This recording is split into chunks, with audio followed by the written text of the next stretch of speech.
Salut! Aujourd'hui, le thème qu'on va voir, c'est sa présence sécurise. C'est dans le psaume 27 et dans le thème sa présence sécurise, déjà le mot sa présence, ça veut dire qu'il est là. Et sécurise, ça veut dire que quand il est là, il n'y a aucun sentiment d'insécurité. C'est vraiment magnifique. Franchement, ce thème, c'est énorme. C'est énorme. C'est grandiose. Bon, comme les autres thèmes, mais sa présence sécurise. Ça veut dire que lorsque nous comprenons cette dimension-là, nous sommes bien dans nos pompes. Le fait je me rappelle quand mes frères ils étaient petits et que je me baladais avec eux. Ils étaient vraiment petits. J'ai une photo même d'eux là où ils étaient petits. Ils étaient vraiment petits comme ça. Avec ma soeur, petit. C'était très petit et je les tenais par la main. Ou quand j'allais les chercher à l'école, ils disaient à leurs amis, voici mon grand frère, notre grand frère est arrivé. Et quand j'étais constamment avec eux, ils n'avaient aucun sentiment d'insécurité. Bon, toujours, hein. Mais le fait d'être avec leur grand frère, ils avaient un sentiment de sécurité.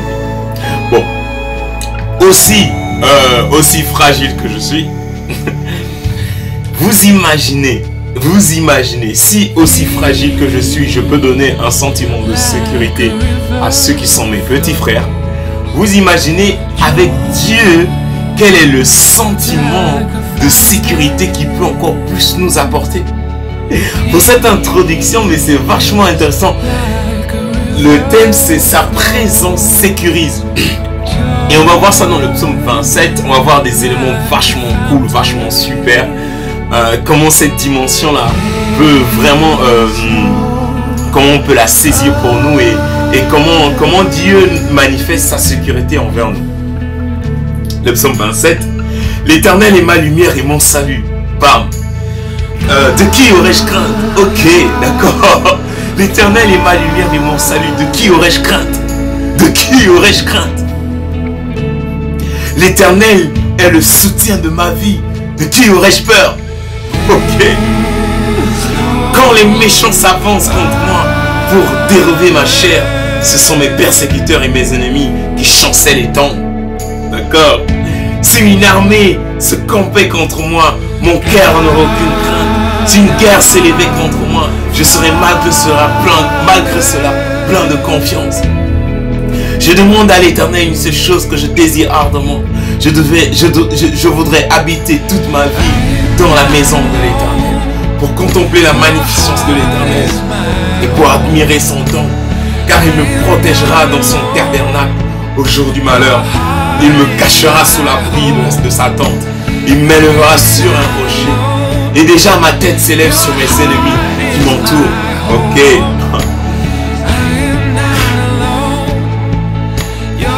La suite.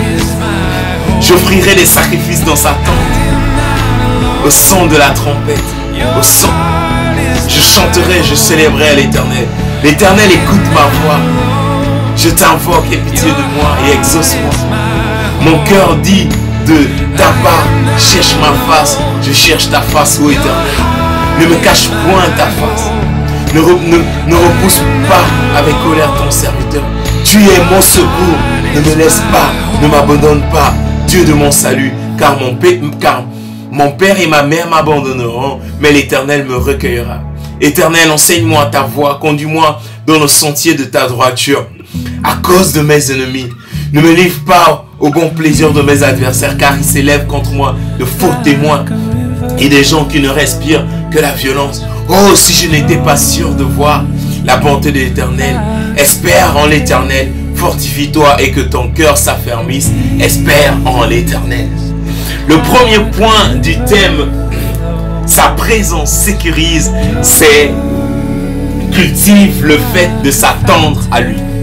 Ou espère en l'Éternel et que ton cœur s'affermisse. Cultive le fait de s'attendre à lui.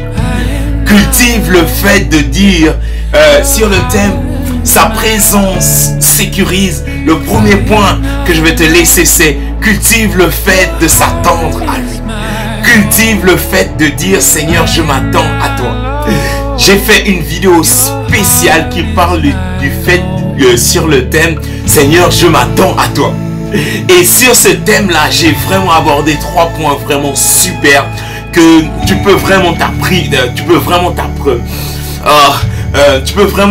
récupérer ces points-là. Et je me rappelle un des premiers points que j'ai abordé sur le fait de s'attendre à Dieu, c'est premièrement, toute personne qui c'est dans le psaume 25, je pense, oui, c'est dans le psaume 25, il dit toute personne qui s'approche à Dieu, la première chose c'est que elle n'est pas couverte de honte.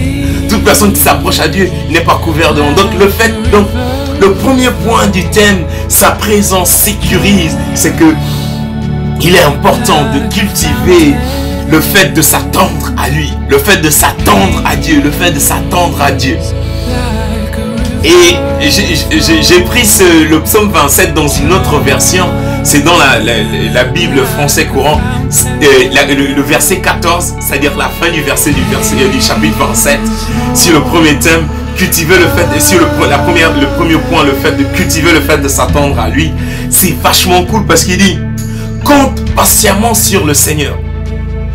Ressaisis-toi, reprends courage, compte patiemment sur le Seigneur. Compte patiemment sur le Seigneur. Ressaisis-toi, reprends courage. Oui, compte patiemment sur le Seigneur. Cultivez le fait de s'attendre à lui. Cultivez le fait de s'attendre à lui. Romains 1 au verset 16 à 17. Je n'ai pas honte de l'évangile, c'est l'apôtre Paul qui dit. Je n'ai pas honte de l'évangile. Je n'ai pas honte de l'évangile. C'est la puissance de Dieu pour le salut de tout homme qui croit. Car en elle se trouve la justice de Dieu par la foi et pour la foi. Je n'ai pas honte de l'évangile. Donc dans le thème, je t'invite vraiment à regarder cette vidéo, le fait de s'attendre à Dieu. La première chose lorsque on s'attend à Dieu, la première chose que Dieu nous offre, c'est qu'il nous enlève un sentiment de honte. Je n'ai pas honte de l'évangile, c'est l'apôtre Paul qui commence comme ça. Je n'ai pas honte de l'évangile. C'est la puissance de Dieu pour le salut de tout homme qui croit. Ça veut dire que lorsque tu crois à lorsque tu crois à toutes les paroles de Dieu, il y a un sentiment de puissance qui se met en ton cœur. Je n'ai pas honte de l'évangile. C'est la puissance de Dieu pour le salut de tout homme qui croit. Cultiver le fait de s'attendre à Dieu. Il dit, compte patiemment sur le Seigneur, ressaisis-toi, reprends courage, oui, compte patiemment sur le Seigneur. C'est complètement une vie qui est chaque jour, constamment, un cœur qui est constamment, chaque instant, chaque moment de sa vie, en train de rechercher, de rechercher en disant, Seigneur, je compte sur toi. Tes promesses sont oui, amen. Tes promesses sont oui, amen. Tes promesses sont vraies, elles sont véritables. Et je compte sur elles. Je compte pas sur autre chose, mais je m'attends à elles. Je m'attends à tes promesses. Lorsque tu dis quelque chose, lorsque tu dis, chaque chose que tu dis s'accomplit. Ta parole est vraie. Ta parole est oui. Ta parole est vraie. Je compte sur elle. Compte patiemment sur le Seigneur. Patiemment. Le fait de compter patiemment sur le Seigneur permet de lui laisser l'opportunité de venir dans nos cœurs et de nous fortifier. S'attendre à lui marque notre attachement à lui seul et à rien d'autre. Il devient pour nous le plus important, la seule source d'approvisionnement que nous avons besoin pour l'épanouissement de notre cœur. Sa présence sécurise, prend tout son sens seulement lorsque on s'attend à lui. Oui, sa présence sécurise, prend tout son sens lorsque nous comprenons le fait de s'attendre à lui. Et cela devient pour nous un style de vie. Sa présence sécurise premièrement lorsque nous cultivons le fait de s'attendre à lui. Je m'attends à toi. Je m'attends à toi. Juste faire seulement cette prière-là. Seigneur, je m'attends à toi. Il y a un sentiment de sécurité. De sécurité. Seigneur, je m'attends à toi. La deuxième chose, c'est que nos désirs changent. David, il dit, je ne demande à l'Éternel une seule chose que je désire ardemment. Je voudrais habiter toute ma vie dans ta maison. Je désire une seule chose, une seule chose que je désire ardemment, Seigneur, c'est habiter dans ta présence. Une vie qui est constamment, chaque jour, qui ne demande qu'une seule chose, Seigneur, c'est habiter dans sa présence. C'est une vie qui est constamment imbibée de la présence de Dieu. C'est une vie qui est constamment imbibée de l'assurance que Dieu est avec nous. C'est une vie qui est constamment imbibée dans le fait que tout ce que nous pouvons faire, tout ce que nous pouvons être est sous le contrôle de Dieu, et Dieu est avec nous. Vous savez, quand Jésus était sur terre, un jour Nicodème est venu lui dire, il dit, Nicodème a dit à Jésus, il dit, tout ce que tu fais, un homme ne peut pas faire ce que tu fais si Dieu n'est pas avec lui. Le fait de cultiver, de cultiver sa présence, le fait de ne désirer qu'une seule chose, c'est être dans sa présence. C'est que tout ce que nous faisons, tout ce que nous allons faire, tout ce que nous allons toucher, tout ce qui va être autour de nous, tout ce que nous allons faire dans nos vies, va être marqué par la présence de Dieu. Et les gens reconnaîtront, diront comme Nicodème, viendront vers nous en nous disant, vraiment, tout ce que tu fais, tu n'es pas seul, mais Dieu est avec toi. La troisième chose que je vais te laisser dans le fait de sa présence sécurise, c'est que tes craintes, tes peurs, mes craintes, mes insuffisances, tes insuffisances n'ont pas de place devant lui. Tes insuffisances, tes peurs, tes craintes, puisque Dieu est avec toi. Sa présence sécurise tes craintes, tes insuffisances, tes sentiments de rejet, tes sentiments de n'être pas apprécié,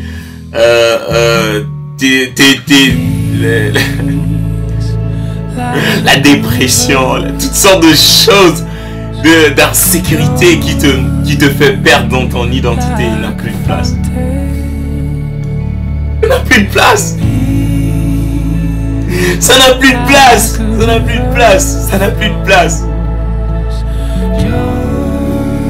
Sa présence sécurise. Elle est là. Elle est constamment là. Lorsque Dieu a demandé à Moïse de sortir le peuple d'Israël de l'Égypte, il dit, je serai avec toi comme une nuée, la nuit et le jour. Le fait de comprendre cette dimension, c'est que sa présence sécurise, ce qui fait que nous avons une vie qui est réellement manifestée par la présence de Dieu constamment.